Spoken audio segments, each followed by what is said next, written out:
Esta é a história do dia da Rádio Observador. E afinal, como sai o PSD desta crise? Senhoras e senhores deputados, se alguma coisa o dia de ontem nos ensinou, é que não devemos desistir da democracia. Eu não desisto. E no dia seguinte, na quarta-feira, José Pedro Aguiar Branco foi eleito Presidente da Assembleia da República com 160 votos dos 230 deputados. E isto só foi possível depois de um entendimento alcançado entre PSD e PS que permitiu desatar o nó. Mas afinal, como sai o PSD e o futuro governo desta crise logo na abertura dos trabalhos parlamentares? É precisamente sobre isto que vou conversar com Miguel Santos Carrapatoso, editor adjunto de política do Observador e autor do livro Na Cabeça de Montenegro. Eu sou o Ricardo Conceição e esta é a história do dia, de quinta-feira, 28 de março.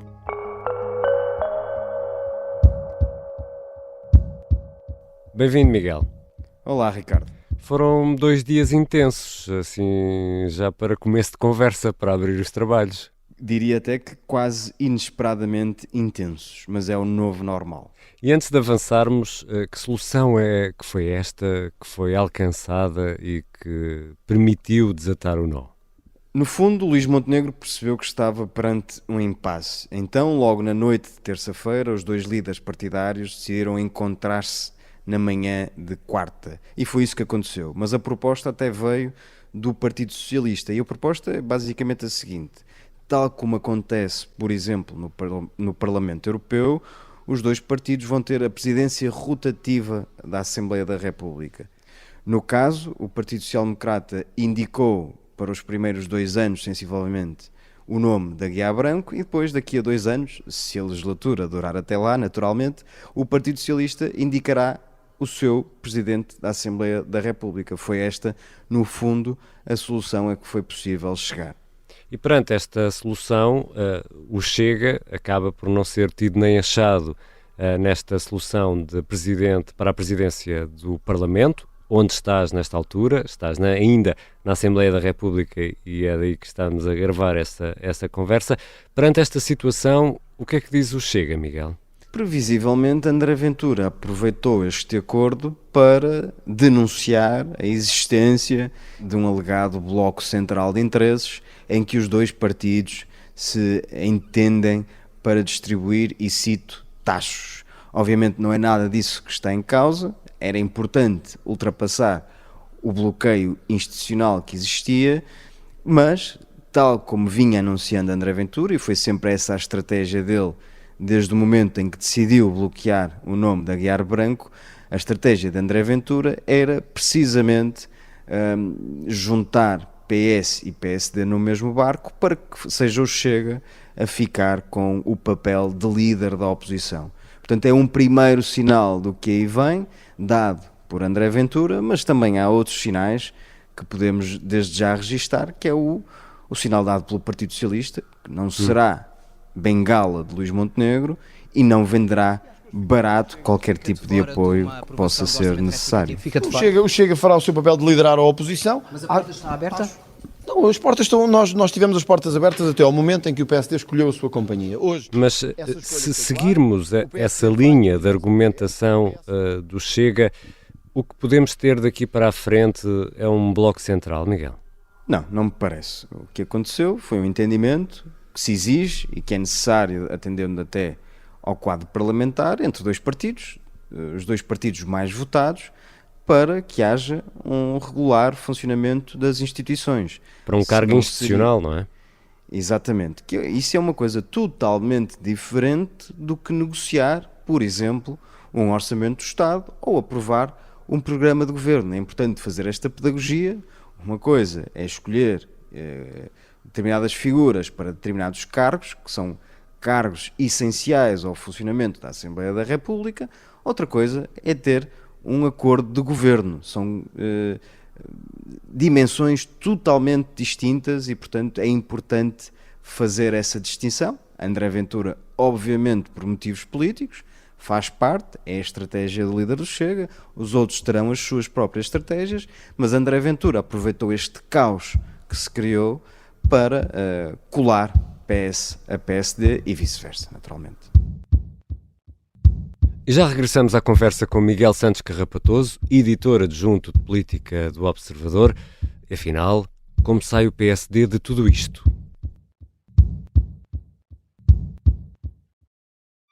Esta é a Operação Papagaio. O plano mais louco de sempre para derrubar Salazar. Episódio 5. O dia da operação. Não era crível que uns indivíduos pudessem levar a cabo o derrubo do regime. Pode acompanhar todas as semanas no site do Observador, nas plataformas de podcast e no YouTube.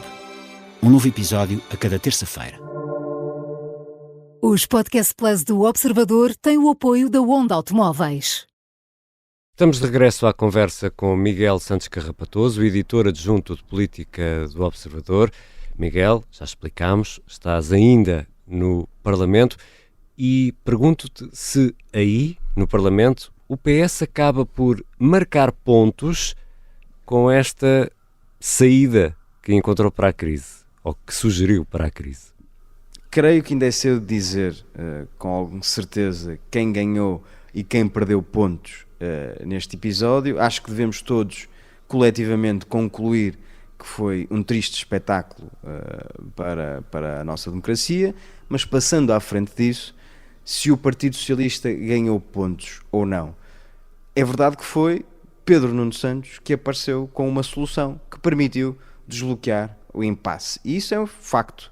E, portanto, tendo sido o Partido Socialista a aparecer com a chave para o desbloqueio, é natural que se possa dizer e assumir que o Partido Socialista acaba por sair desta fotografia como, de alguma forma, o adulto na sala. A AD, aquilo que mostrou, o Primeiro-Ministro indigitado, aquilo que mostrou também neste processo, é que não tem uma solução parlamentar estável, nem tem uma solução de governo estável. E o PSD, como é que sai daqui? Cedeu ao PS e salva a face ao mesmo tempo, sem recorrer ao Chega? Consegue fazer tudo isto? Mais uma vez é importante fazer alguma pedagogia. O que o PSD tentou fazer foi, respeitando aquilo que vem na Constituição, indicar um candidato à presidência da Assembleia da República e dizer aos outros partidos, Partido Socialista, IEL e Chega, que estaria disposto, tal como manda o regimento da Assembleia da República, a votar favoravelmente os respectivos vices. Esse foi o princípio que norteou a atuação do Partido Social Democrata. Mas cometeu um erro capital, que foi confiar na palavra de André Ventura e confiar nos votos do Chega, sem ter tido cuidado, no caso, sem que Luís Montenegro tivesse pessoalmente o cuidado de ter telefonado ou ter tido uma conversa com Pedro Nuno Santos para garantir que havia uma maioria de 116 deputados para aprovar o nome de José Pedro Aguiar Branco. Ora, quando percebeu que o Chega iria infligir este golpe e que o Partido Socialista já não estaria disposto a ser parte fraca neste episódio, claro que a partir daí Luís Montenegro teve de correr atrás do prejuízo. Sabendo que o Chega não é um parceiro confiável e que o Partido Socialista também não poderia perder a face, era importante encontrar uma solução e, segundo aquilo que percebemos, Luís Montenegro chegou à reunião com Pedro Nuno Santos sem outra solução que não fosse a de indicar, mais uma vez, José Pedro Aguiar Branco e, portanto, ficou num labirinto sem saída possível e acabou por ser o Partido Socialista a oferecer esta hipótese e não havia aí grande margem para que Luís Montenegro pudesse dizer que não, sob pena de arrastar este episódio, sabe-se lá por mais quantos dias e, portanto, Luís Montenegro acaba por ter a saída possível, conseguiu manter o seu candidato à presidência da Assembleia da República, mas claro, sofreu uma derrota embaraçosa. Mas nestes 2 primeiros dias de Parlamento, de novo Parlamento, a lição que tiramos é que o PSD está condenado a entender-se com o PS para conseguir manter-se no poder? Nós vínhamos falando disso várias vezes na Rádio Observador, mas também no site. O PSD tem um problema de base, que é, para sobreviver para lá do Orçamento do Estado, que é negociado e aprovado em outubro, precisa necessariamente ou do voto a favor dos 50 deputados do Chega ou da abstenção do Partido Socialista. Ora, Pedro Nuno Santos já disse que não vai dar a mão a Luís Montenegro nessa matéria, portanto, restar-lhe-ia a Luís Montenegro o apoio do Chega. O que se percebeu agora é que o Chega não tem particular vontade de ajudar Luís Montenegro e que Luís Montenegro estará dependente da boa vontade de Pedro Nuno Santos. Portanto, creio que o saldo destes 2 dias de Parlamento é o seguinte: todos perceberam que será muito improvável que o Orçamento do Estado, o primeiro Orçamento do Estado do governo de Luís Montenegro, passe em outubro. Portanto, muito provavelmente o governo também não durará para lá desses 6 meses. É muito prematuro dizer isso com certeza absoluta, mas as estratégias dos 2 partidos, dos 3 partidos, aliás, ficou demonstrada na sua plenitude. O Chega vai tentar assumir-se como líder da oposição, o Partido Socialista não está disponível para ser o idiota útil do Partido Social Democrata e Luís Montenegro não tem parceiros com quem dialogar com seriedade para aprovar instrumentos necessários para a governação. Portanto, tudo somado, creio que se percebeu, ou ficou provado por A mais B, que esta legislatura vai ser, no mínimo, muito, muito, muito difícil para Luís Montenegro. E a AD apresenta esta quinta-feira o elenco do novo governo, já livre deste problema, mas como estavas a explicar, Miguel, este tumulto destes primeiros 2 dias vão permanecer como sombra negra a pairar de forma muito ameaçadora, ou seja, fica arrumado o assunto Aguiar Branco está eleito, mas as feridas abertas vão continuar, é isso? É preciso também pôr as coisas em perspectiva, porque isso ajuda-nos a perceber a dimensão do bloqueio. A escolha de José Pedro Aguiar Branco não causava particular urticária, nem ao Chega, nem ao Partido Socialista. Os 3 partidos, no fundo, estavam pacificados com a escolha de José Pedro Aguiar Branco, tanto que, num primeiro momento, o Partido Socialista nem apresentou um candidato, e o Chega, os 2 partidos nem apresentaram um candidato alternativo. Portanto, não era uma questão de nome, ou seja, não era a questão da figura de José Pedro Aguiar Branco. Foi mesmo uma questão de assumir uma posição, desde logo, no debate parlamentar. Isto foi para, eu vou usar esta expressão, que não é feliz, mas foi para uma simples escolha do Presidente da Assembleia da República. Depois temos que pensar que este cruzamento de votos, estas coligações chamadas negativas, vão ser aplicadas a todos os diplomas que o Governo tenha de negociar no Parlamento e, em cima disso, ao próprio Orçamento do Estado. Se pensamos no quão complexo era negociar um Orçamento do Estado no tempo da geringonça, já temos uma ideia do que será neste novo Parlamento. Se imaginarmos, por hipótese, que o Orçamento do Estado até passa na generalidade, mas que depois é discutido na especialidade, com todo o tipo de negociações que vão ter de existir necessariamente, peça a peça, artigo a artigo, o cruzamento de votos é de tal forma impossível de antecipar, o sentido das votações é de tal forma difícil de perceber que desfecho terá, que não restam grandes hipóteses de governabilidade a Luís Montenegro. Eu acho que só um milagre salvaria um Orçamento do Estado, o primeiro Orçamento do Estado de Luís Montenegro. Digo isto com base naquilo que assistimos durante estes 2 dias. Na política já nos habitou que é dinâmica e que muita coisa muda rapidamente. Não nos podemos esquecer que vamos ter um barómetro essencial a 9 de junho, que são as eleições europeias. Aí se verá a força relativa de cada um destes 3 protagonistas.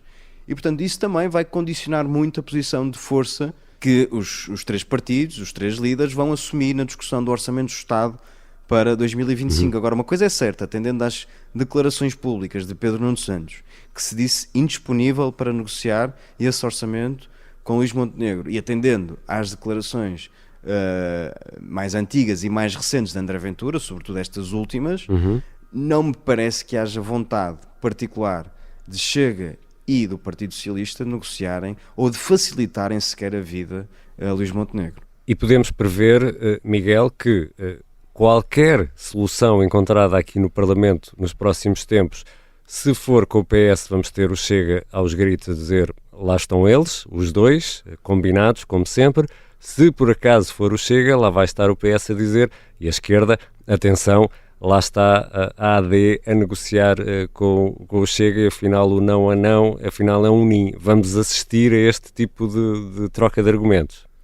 Sim, já assistimos, quer dizer, ainda antes do tal acordo, que não era um acordo, ter sido desfeito na praça pública, eu insisto, não era um acordo, André Ventura chamava-lhe um acordo, mas não era um acordo, mas para todos os efeitos o Partido Socialista cavalgou essa onda até à exaustão, e assim que o acordo se desfez, o alegado acordo se desfez e que o PSD teve de negociar com o Partido Socialista, André Ventura veio denunciar o tal bloco central de interesses que queria e quer distribuir tachos, palavras de André Ventura. Portanto, não podemos dizer que não estamos avisados para aquilo que serão os próximos meses da vida parlamentar e da vida política. Acho que ficou muito claro qual é a estratégia, quer de Chega, quer do Partido Socialista, e também, já agora, falamos pouco disso, mas a estratégia do próprio PSD, que não ficou tão evidente nestes 2 dias, porque Luís Montenegro não podia esticar a corda,